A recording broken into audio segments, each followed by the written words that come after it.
सो treasury management से related this is our third video. दो videos already cover कर चुके हैं and we have already cover 24 question so far. So make sure कि उस video को जरूर गो थ्रू कर लेना क्योंकि बहुत अच्छे कंसेप्ट उसमें कवर किए हैं and where really good questions in it. And अगर आप चाहते हैं कि आप सक्सीड कर पाए सीआरबी में पहली बार में, तो एक क्रैश कोर्स लेकर के आए हैं आपके लिए। सिर्फ और सिर्फ 1999 में आपको मिलने वाला है पूरा का पूरा क्रैश कोर्स, 5 के 5 पेपर्स कंप्लीट। और ये क्रैश कोर्स आपका वैलिड रहेगा टिल द 31 दिसंबर। अभी के अभी ज्वाइन कर लो। इसको ज्वाइन करने के लिए व्हाट्सएप करना है आपको CIB क्रैश कोर्स, और उसे व्हाट्सएप करना है टू द नंबर 8360944207 के ऊपर। चलिए सेशन को करते हैं स्टार्ट एंड मेक श्योर कर लीजिए कि चैनल को सब्सक्राइब जरूर किया हो ताकि आगे आने वाली सब वीडियोस का नोटिफिकेशन आपको जरूर मिल जाए। This is the part 3 of the BFM module C. So the question number 1 over here, it's related to the process of globalization is characterized by integration of domestic and the global markets, primarily through the movement of capital.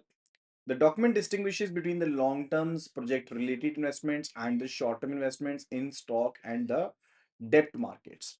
What are these two types of foreign investments flows called respectively? ये जो flows होते हैं इनको हम क्या कहते हैं उसके बारे में हमने बताना है। सो ऑप्शंस को गो थ्रू करते हैं। External commercial boring and the foreign institutional investors और इन्वेस्टमेंट्स। देखो ECB जो होता है वो होता है कि जो इंडियन कंपनीज ने बोरोइंग करी है ग्लोबल मार्केट से, जो कि डेप्ट कैपिटल इनफ्लो है। ठीक है, तो मैं यहाँ पर मेंशन कर देता हूँ that when we talking about the ECB, ये है डेप्ट capital inflow. This is a डेप्ट कैपिटल इनफ्लो हेयर, राइट, जो पैसा बाहर से आ रहा है। लेकिन ये जनरल फॉर्म नहीं है, for project related equity investment नहीं है। FII जो है वो दूसरा नाम है किसका, पोर्टफोलियो इन्वेस्टर्स का, राइट। सो लेकिन ये जो पहला पार्ट हमने बात करें ECB का, that's not correct over here. Option अगर बी की तरफ देखें, that says foreign direct investment and the portfolio investment. C, जो फॉरेन इन्वेस्टमेंट्स होती हैं, FIs होती हैं, वो इंडिया में आती है फॉरेन डायरेक्ट इन्वेस्टमेंट के थ्रू, यानी कि long term project related investment होगी। एंड पोर्टफोलियो इन्वेस्टमेंट जो होती है, दैट्स बेसिकली जो स्टॉक मार्केट में इन्वेस्टमेंट हो रही है या डेप्ट मार्केट में इन्वेस्टमेंट हो रही है शॉर्ट टर्म गेन के लिए, राइट। सो यही चीज तो पूछी गई थी कि डॉक्यूमेंट डिस्टिंग्विश कर रहा है long term and project related investment. अगर long term project related investment की बात करें, so we are talking about the FDI जो कि लॉन्ग टर्म के लिए है। और शॉर्ट टर्म इन्वेस्टमेंट की बात करें तो we are talking about the portfolio investment over here. So accordingly we look at option जो बी है, that is absolutely correct answer. Option C कह रहा है कि ओवरसीज डायरेक्ट इन्वेस्टमेंट या फिर ADR GDR, राइट। देखो ODI इज बेसिकली जो ओवरसीज डायरेक्ट इन्वेस्टमेंट है, दैट बेसिकली रिलेटेड टू की जो इन्वेस्टमेंट की जा रही है by the Indian corporates, right. तो ODI इज जो इंडियन कॉर्पोरेट्स बाहर इन्वेस्टमेंट कर रहे हैं उसको हम कहते हैं।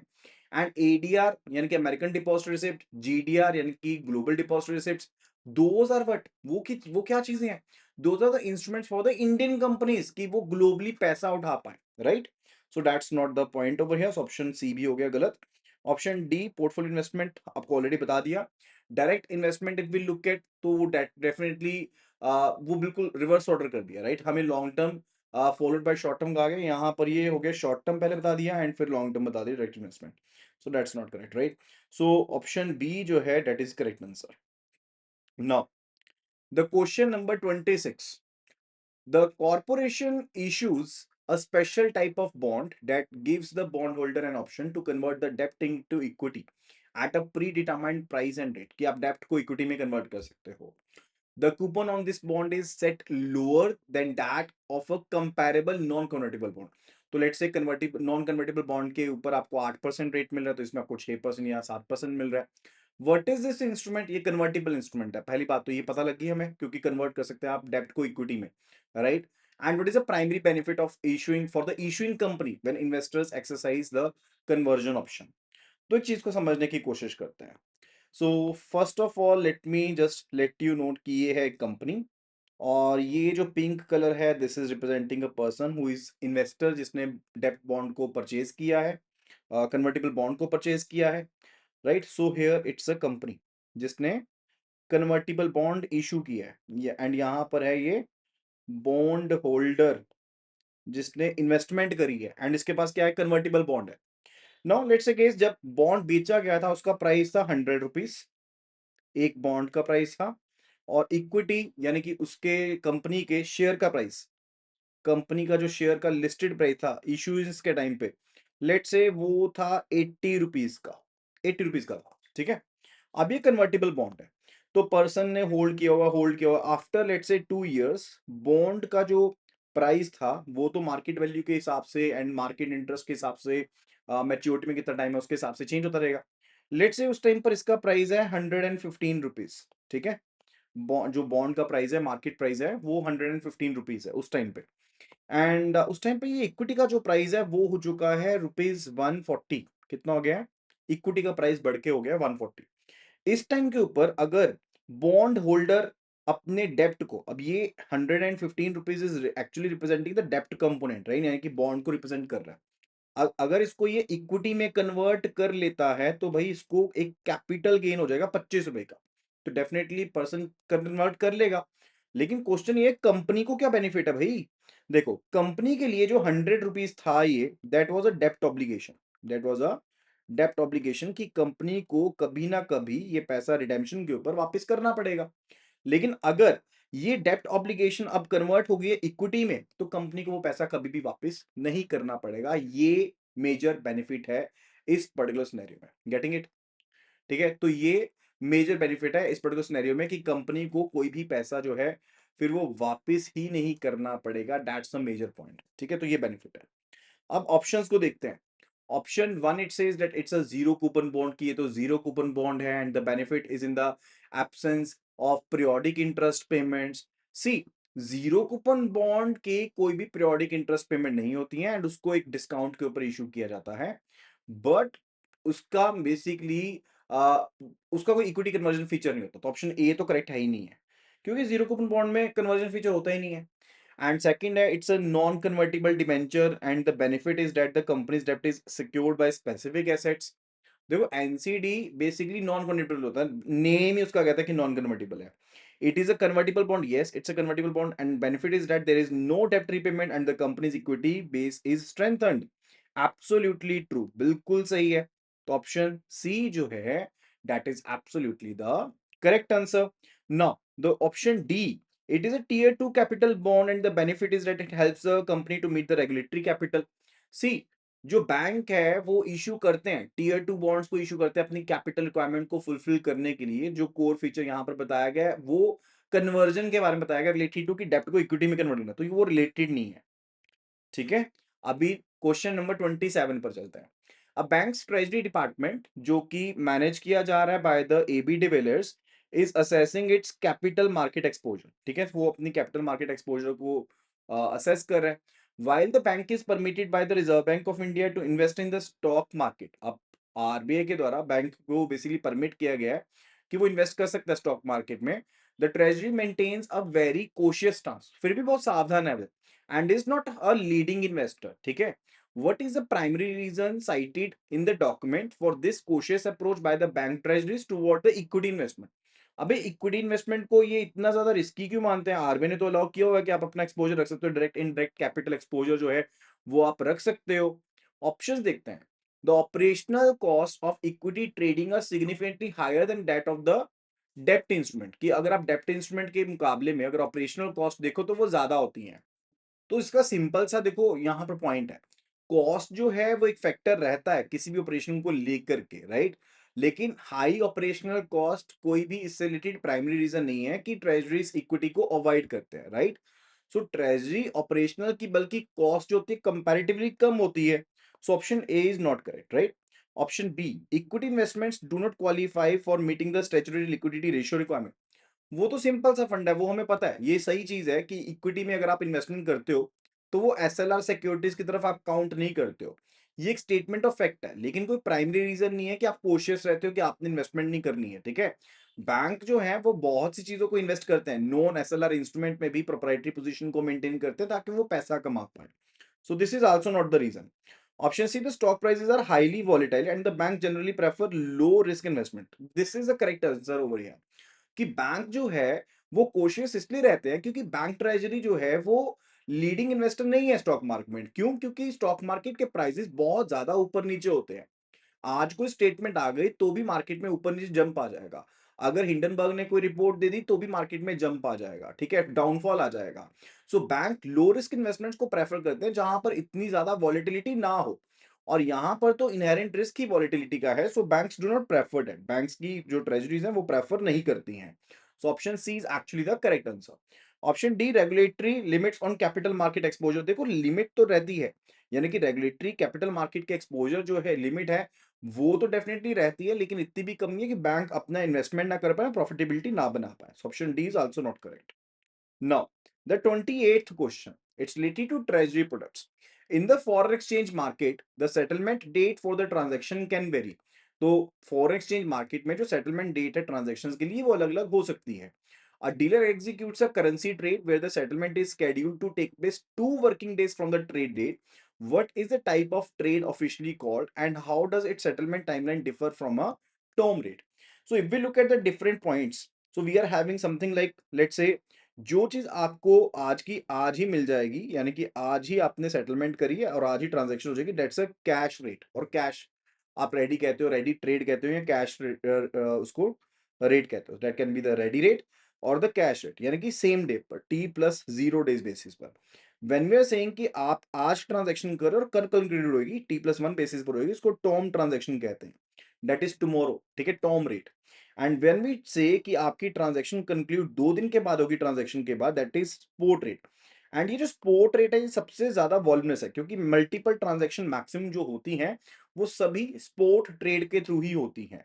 एंड अगर कोई सेटलमेंट जो है वो T+2 डेज से ज्यादा है, then it is said to be the forward rate, तो उसको हम फॉरवर्ड रेट कहते हैं। अब इस स्पेसिफिक क्वेश्चन में आपको पूछा गया है कि अगर 2 वर्किंग दिन के बाद होती है तो उसे क्या कहा जाएगा, that is set to be the spot rate, उसको स्पॉट रेट कहते हैं। So it is settlement on T+2 days basis is 1 day later than the term rate, ठीक है। तो ऑप्शन बी जो है उसके अकॉर्डिंगली बिल्कुल करेक्ट है।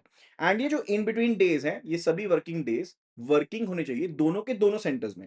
यानी कि अगर एक सेंटर है C1 और एक सेंटर है C2 जिनके बीच में कोई ट्रांजैक्शन होनी है, तो अगर ट्रांजैक्शन हुई थी 4 को, तो 5 और 6 अगर बीच में थे डेज, तो वो वर्किंग डेज होने चाहिए। So those must be the working days, like 5 और 6 है, तो ये 5 और 6 दोनों ही वर्किंग डेज होने चाहिए दोनों सेंटर्स में, तब उनको कंसीडर किया जाएगा। मान लो कि अगर 6 को एक सेंटर के बीच में यहां पर हॉलीडे थी, तो अगर 7 को ट्रांजैक्शन कंक्लूड हो रही है तो भी उसे टर्म रेट ही कंसीडर करेंगे, उसे हम फॉरवर्ड रेट या फॉरवर्ड ट्रेड कंसीडर नहीं करेंगे। दैट्स द थिंग, ठीक है। क्वेश्चन नंबर 29 पर चलते हैं। अब due to the financial sector reforms in India, a banks treasury can now move funds with significant ease between different markets and currencies to optimize returns and manage liquidity. This flexibility is a cornerstone of the integrated treasury concept. Which statement best describes the operational capacity of an integrated treasury as a result of this flexibility? क्योंकि financial sector reforms हुए हैं India के अंदर, right, bank का जो treasury है वो move कर सकता है फंड्स को बहुत आसानी से, like between the different markets, between the different currencies, ताकि वो अपने रिटर्न्स को, लिक्विडिटी को प्रॉपरली मैनेज कर पाए। अब ये फ्लेक्सिबिलिटी जो है इज अ कॉर्नरस्टोन, ये कॉर्नरस्टोन है किसका, इंटीग्रेटेड ट्रेजरी कंसेप्ट का। तो कौन सी स्टेटमेंट बेस्ट डिस्क्राइब करती है इस ऑपरेशनल कैपेबिलिटी के बारे में of the integrated treasury as a result of this flexibility? So देखो, रिफॉर्म से पहले क्या होता था, हर एक segment, money market, government securities, foreign exchange, वो साइलोस में ऑपरेट करते थे, यानी कि उनके रेट्स खुद एडमिनिस्ट्रेट होते थे, खुद ही कंट्रोल होते थे। बैंक के पास बहुत कम जगह होती थी, बहुत कम रूम होता था कि बैंक फंड्स को मूव कर सकते हैं from one market to another. अब रिफॉर्म्स के बाद क्या हो गया कि इंटरेस्ट रेट का डीरेगुलेशन हो गया, आपको मार्केट डिटरमिन्ड एक्सचेंज रेट मिलने लग गए, तो अपने रिस्क को मेंटेन करने के लिए, लिक्विडिटी को मैनेज करने के लिए और इंटरेस्ट रेट को मैनेज करने के लिए, you were to manage the flow of the funds from one particular market to another market, ताकि आप अपने आप को लिक्विडिटी को भी मैनेज कर पाओ और अपनी प्रॉफिटेबिलिटी को भी मैनेज कर पाओ। नाउ आप अपने सरप्लस लिक्विडिटी को मूव कर सकते हो, लेट्स से कॉल मार्केट से गवर्नमेंट सिक्योरिटीज में, या फिर आप फॉरेक्स स्वैप में डाल सकते हो, या फिर आप आर्बिट्रेज कर सकते हो ताकि आप मार्केट कंडीशंस को एक्सप्लॉइट कर पाओ so as to earn benefit out of it. या फिर आप बैलेंस शीट रिस्क को भी मैनेज कर सकते हो होलिस्टिकली, रेदर देन बेसिकली आप उसको फ्रेगमेंटेड साइलोस में देखो। सो इंटीग्रेटेड ट्रेजरी ने definitely cross market mobility of funds को तो अलाउ किया ही किया है, एंड ये जो एबिलिटी है कि आप फ्लेक्सिबली स्विच कर सकते हो अलग अलग मार्केट्स में, अलग अलग करेंसी में, वो प्रॉफिट ऑप्टिमाइजेशन भी करेगा एंड वो रिस्क कंट्रोल के लिए भी बेटर है। ऑप्शंस को देखते हैं। It can only transfer funds from long term to short term investments with in the same currency to manage the interest rate risk. तो is this the funda over there? देखो, ऐसी कोई भी restriction नहीं है कि आप कहीं से भी पैसा कहीं पर भी डाल सकते हो, डिफरेंट टाइम मैच्योरिटीज के ऊपर भी डाल सकते हो। It's not related, it's option A is not correct. Option B, it says it is in a position to operate across sectors like money market, securities में, currency markets में, so as to seek higher returns or to mobilize low cost funds. Absolutely correct. आप कहीं पर भी पैसा डाल सकते हो, कोई भी रिस्ट्रिक्शन नहीं है। Option C, it is restricted to operating either in the domestic money और मार्केट और in the global forex market. No, that's not the scenario. It can convert the rupee funds into the foreign currency, but it is not permitted to convert the foreign currency funds back into the rupee without specific approval from the Reserve Bank of India for each of the transaction. See, जो convertibility है, partial convertibility है, रूपी तो आपका पूरा का पूरा freely convertible है करंट अकाउंट ट्रांजैक्शन के लिए, एंड खास करके largely it's freely convertible even also under the capital account transactions, right? यानी कि ऐसे कन्वर्जन जो है अगर वो स्टैंडर्ड प्रैक्टिसेस के तहत होते हैं तो डेफिनेटली उनको अलाउ किया गया, आपको स्पेशल अप्रूवल लेने की जरूरत नहीं पड़ेगी। So option D is also not correct. Now let's move toward the question number 14। A large Indian corporate group led by Chairman Kumar Sangakkara wants to expand its operation globally by acquiring a company in Europe. To fund this acquisition, the group plans to invest from its rupee resources, subject to a cap based on its net worth. What is the specific type of capital outflow from India called? तो ये specific output जो है, जो बाहर पैसे जा रहा है, उसको हम क्या कहेंगे? देखो, ईसीबी क्या होता है? I already told you. ECB is actually related to the capital inflow, यानी कि जब आप पैसा बाहर से लेते हो और इंडिया में वो पैसा आता है, वो कैपिटल इनफ्लो है। ऑटोमेटिक रूट के थ्रू अगर मैक्सिमम अमाउंट देखें ईसीबी का per year, that is 750 million USD, that is 750 million USD जो अलाउ किया जाता है। ठीक है, वैसे इन जनरल आपके लिए बता रहा हूँ। ठीक है, तो ये तो आउटफ्लो हो रहा है। अगर आप इन्वेस्टमेंट कर रहे हो बाहर, वो तो पैसा जा रहा है, तो ईसीबी तो नहीं है। फॉरेन डायरेक्ट इन्वेस्टमेंट भी इनफ्लो है, जहां पर फॉरेन कंपनी जो है वो पैसा लेकर के आती है इंडिया में इन्वेस्ट करने के लिए for the long term purposes, right? So this is also inflow. American depository receipt, American depository receipt एक इंस्ट्रूमेंट है जो इंडियन कंपनी इस्तेमाल करती है ताकि वो फंड्स को रेज कर पाए फॉरेन मार्केट में अपनी इक्विटी को इश्यू करते हुए। सो ये भी एक इनफ्लो ऑफ फंड्स ही हुआ। This is also inflow of funds, right? So this is also not true. Overseas direct investment is something and very much related to कि आरबीआई लॉ करता है कॉर्पोरेट्स को कि आप जॉइंट वेंचर्स में, सब्सिडरी यूनिट्स में बाहर पैसा इन्वेस्ट कर सकते हो अपने रूपी रिसोर्सेज से। एंड इट डेफिनेटली इसी चीज को डिस्क्राइब करता है कि इंडियन कंपनी जो बाहर पैसा इन्वेस्ट कर रही है अपनी सब्सिडरी में बाहर, right? So that's the overseas direct investment. So option D is absolutely correct, right? Now the question number 31। Under the foreign exchange management act which replace the फेरा, तो पहले फॉरेन एक्सचेंज रेगुलेशन एक्ट होता था, बाद में FEMA आ गया 1999। And the regulatory environment for foreign currency transactions in India has been significantly liberalised, बहुत आजादी मिल गई। Based on the current regulatory stance described, which type of foreign currency transaction is considered fully liberalized? कौन सी transactions को fully liberalized माना गया है? Transaction on the capital account. देखो, capital account transactions and current account transactions को समझना जरूरी है। देखो, अगर आप नॉर्मल बिजनेस के लिए ट्रांजेक्शंस कर रहे हो, या फिर मेडिकल एड के लिए ट्रांजेक्शन कर रहे हो, या फिर आप लेट्स से अपने फ्रेंड्स को गिफ्ट भेज रहे हो, डोनेशन भेज रहे हो, those are all current account transaction.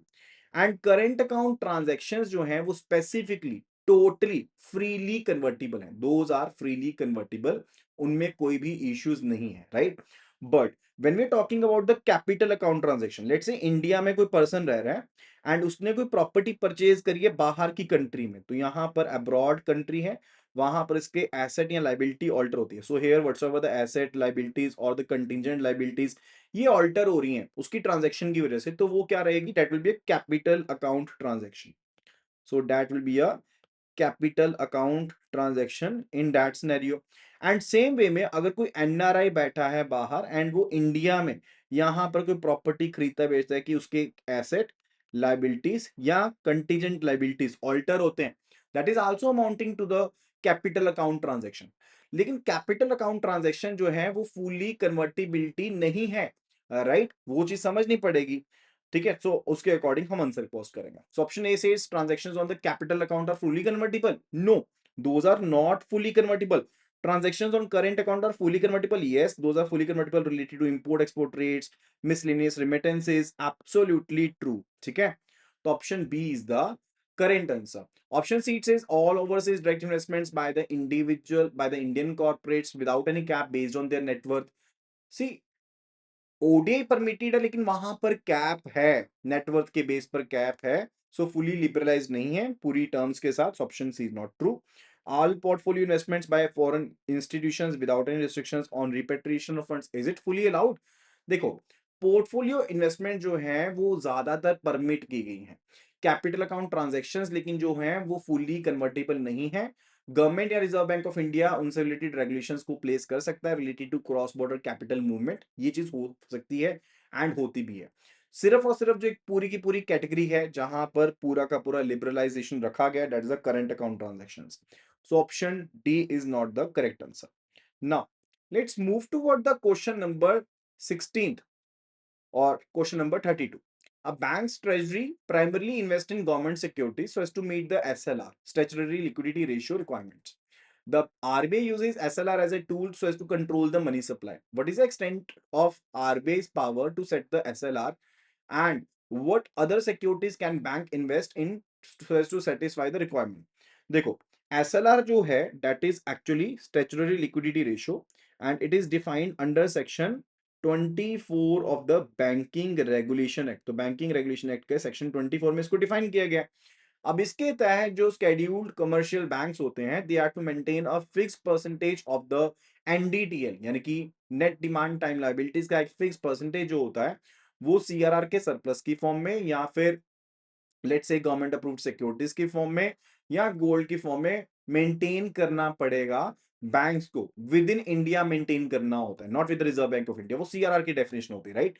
And जो रिजर्व बैंक ऑफ इंडिया है एज सच एसएलआर बैलेंसेस के ऊपर इंटरेस्ट पे नहीं करता।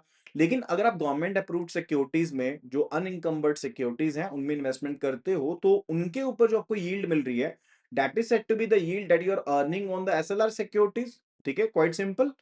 अब मैक्सिमम जो एसएलआर जा सकता है उसका कैप रखा गया 40%, that is the 40% cap, right.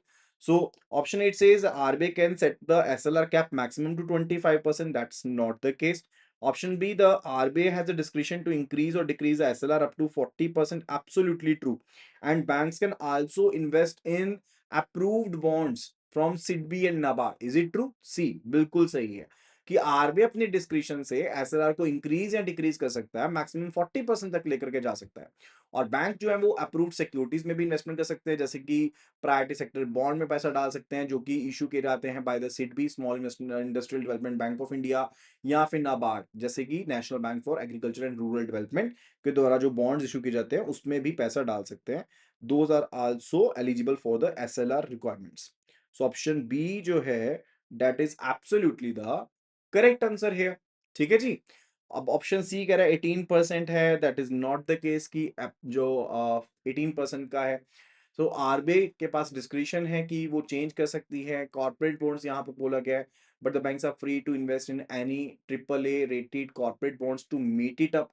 So RBI के पास डिस्क्रिशन है कि वो इस क्राइटेरिया को चेंज कर सकती है। कॉर्पोरेट बॉन्ड्स इवन अगर वो ट्रिपल ए रेटेड भी हैं उनको नॉन एसएलआर सिक्योरिटीज कंसीडर किया जाता है। सो अगर आपके पास कॉर्पोरेट बॉन्ड्स हैं, ट्रिपल ए रेटेड भी हैं, still those are consider to be non SLR securities, तो भी उन्हें नॉन एसएलआर सिक्योरिटीज कंसीडर किया जाता है। So option C is not correct.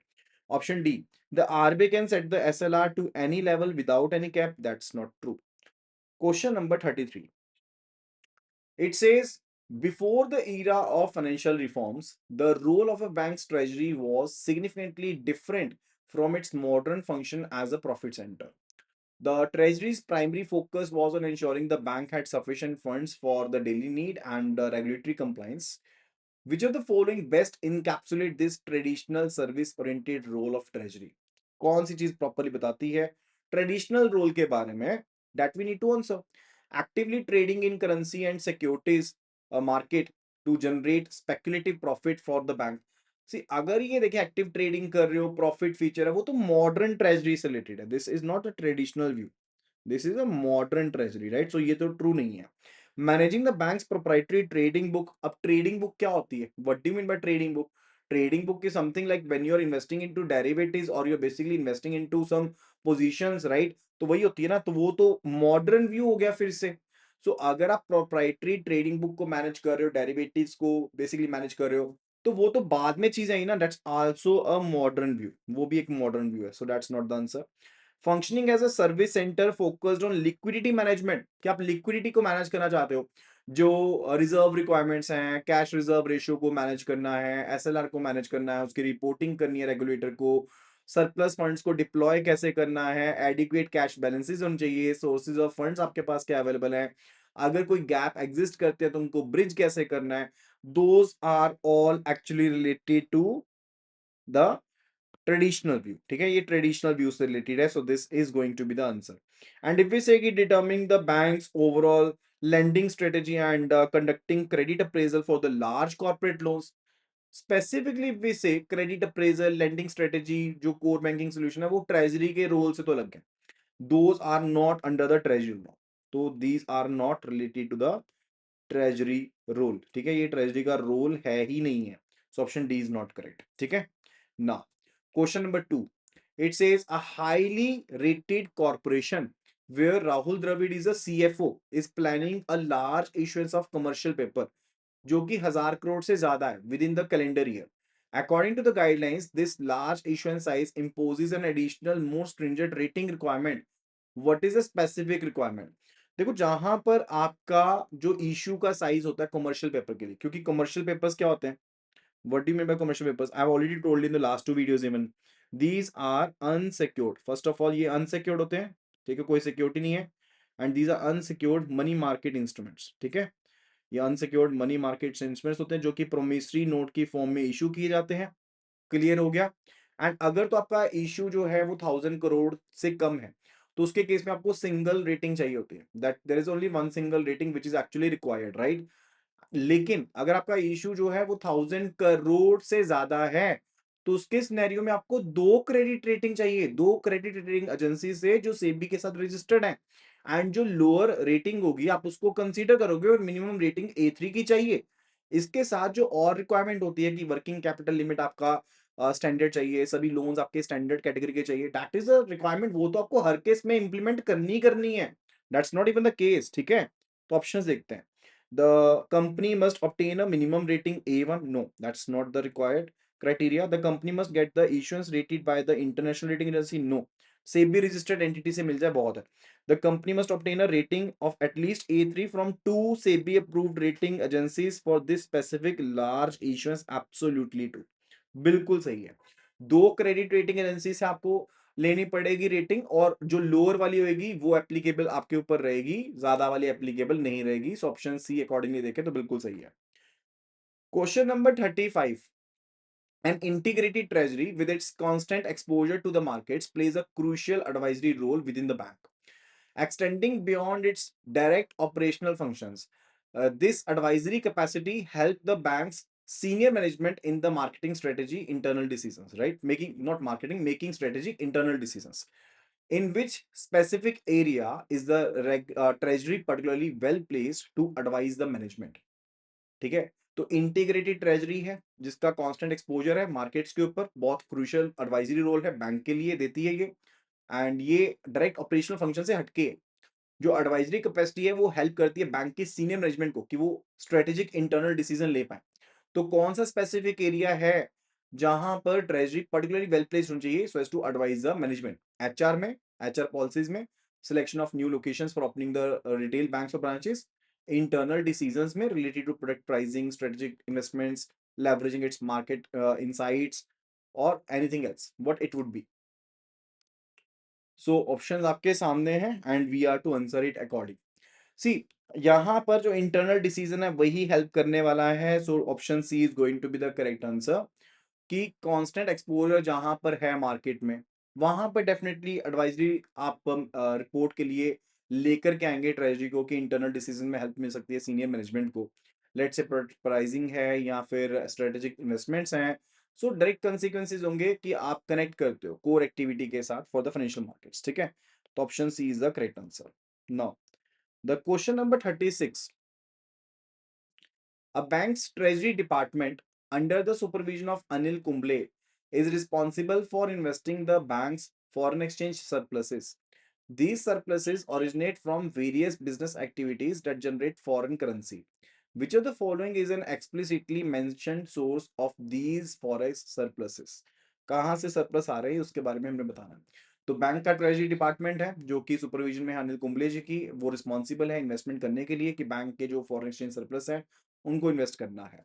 ये जो सरप्लस है ओरिजिनेट हो रहे हैं अलग अलग बिजनेस एक्टिविटी से जो कि फॉरेन करेंसी को जनरेट करते हैं. तो कौन सा एक्सप्लिसिटली मेंशन्ड सोर्स यहाँ पर होने वाला है सरप्लसेस से related? Profit generated from the banks domestic retail lending operation. Domestic retail lending operation अगर चल रहा है आपका तो वो तो डोमेस्टिक रूपी फंड्स जनरेट होंगे है ना, उससे पैसा बाहर से थोड़ा ना आ जाएगा या फॉरेन करेंसी थोड़ा ना आ जाएगी. Option B, foreign currency and convertible rupee deposits. Absolutely correct. अगर किसी एनआरआई पर्सन ने डिपॉजिट करवाए हैं, इनवर्ड रिमिटेंस आ रही है, कुछ आ रही है, तो वो पैसे आपके पास फॉरेन करेंसी आ रही है ना. So that is the true answer. So option B जो है that is absolutely correct. Option B is the correct answer. Option C, funds raised through the issuance of domestic rupee denominated tier 1 capital. अब domestic tier 1 capital bonds को अगर आपने issue कर दिया तो उससे क्या आपके पास रुपये आएंगे. The bank's investment in domestic real estate assets उससे भी रुपये आएंगे. So that's not even correct, right? Now let's move toward the question number 5th and we can say question number 37. The treasury of a bank led by Saurav Ganguly manages its speculative activities through specific portfolio or book. When the dealers anticipate that the currency, for instance, the JPY will appreciate against the USD, they buy JPY. Conversely, if they expect it to depreciate, they will sell the JPY. What book is used for these activities? ठीक है, तो कौन सी book होगी? अब आप इसको and तक तो नहीं होल्ड करने वाले, आप इसको अभी खरीदोगे फिर बाद में बेच दोगे, यानी कि शॉर्ट टर्म के लिए करने वाले हो, आप हेल्ड टिल मैच्योरिटी तो नहीं करने वाले हो, राइट? तो उसके अकॉर्डिंग आप डिसीजन ले सकते हो एंड आंसर कर सकते हो. सबसे पहली है merchant book. The positions are called hedged and unhedged. See, merchant book जो होती है वो क्लाइंट रिलेटेड ट्रांजैक्शंस के लिए होती है. This is for client related transactions, not bank की प्रोप्राइटरी स्पेकुलेटिव ट्रेड के लिए. Option is not correct. ALM book, जो एएलएम बुक है वो इंटरनल आपकी एसेट लायबिलिटी मिसमैच के लिए होती है, रिस्क मैनेजमेंट फंक्शन के लिए होती है, not for speculation. This for risk management purposes, ये आपकी रिस्क मैनेजमेंट पर्पस के लिए होती है, नॉट फॉर समथिंग लाइक कि आप स्पेकुलेटिव चीजें करो. Trading book, the positions are called going long, going short. Going long मतलब you are going to buy the particular asset, going short मतलब you are going to sell the particular asset. That's it, right. And इसी तरह से ना एक position होती है that's a overbought position. Overbought position, overbought position का मतलब होता है जब आपके बाइंग के जो कॉन्ट्रैक्ट होते हैं those are greater than the selling contracts, and the other one it's a oversold position. Oversold position, right, जिसमें सेलिंग के कॉन्ट्रैक्ट ज्यादा होते हैं बाइंग से. ठीक है, तो एक्सपोजर दोनों ही केस में आपका एक्टिव एक्सपोजर बना. In both the scenarios we are having the active exposure जो बना रहता है. सो पॉइंट इज कि ट्रेडिंग बुक होती है जहां पर आप अपनी प्रोप्राइटरी पोजीशंस को मैनेज करते हो. ठीक है, तो आप बाय करते हो करेंसी को या सेल करते हो करेंसी को एंड उनसे प्रॉफिट्स कमाते हो जब मूवमेंट्स होती हैं. That's it. So option C is absolutely correct. And what do you mean by investment book? Investment book होती है क्या? इन्वेस्टमेंट बुक तो तीन जो डिस्टिंक्ट बुक्स है उसमें होती नहीं है. Either it's the merchant book, trading book और द एएलएम बुक, राइट. तो इन्वेस्टमेंट बुक तो नहीं है. So option D is not correct, right? So that will be all related to this particular video. I hope that you must have enjoyed the session and आपको ये video अच्छी लगी होगी. अगर आपको वीडियो पसंद आई तो वीडियो को लाइक जरूर करें और वीडियो को शेयर जरूर करें अपने फ्रेंड्स के साथ, कलीग्स के साथ जो तैयारी कर रहे हैं for the upcoming exam of CIB. As I told you, complete crash course is available just for 1999. Just do WhatsApp me writing CIB crash course and WhatsApp me to the number 83609 44207. Thank you so much and see you again in the next video. Happy learning.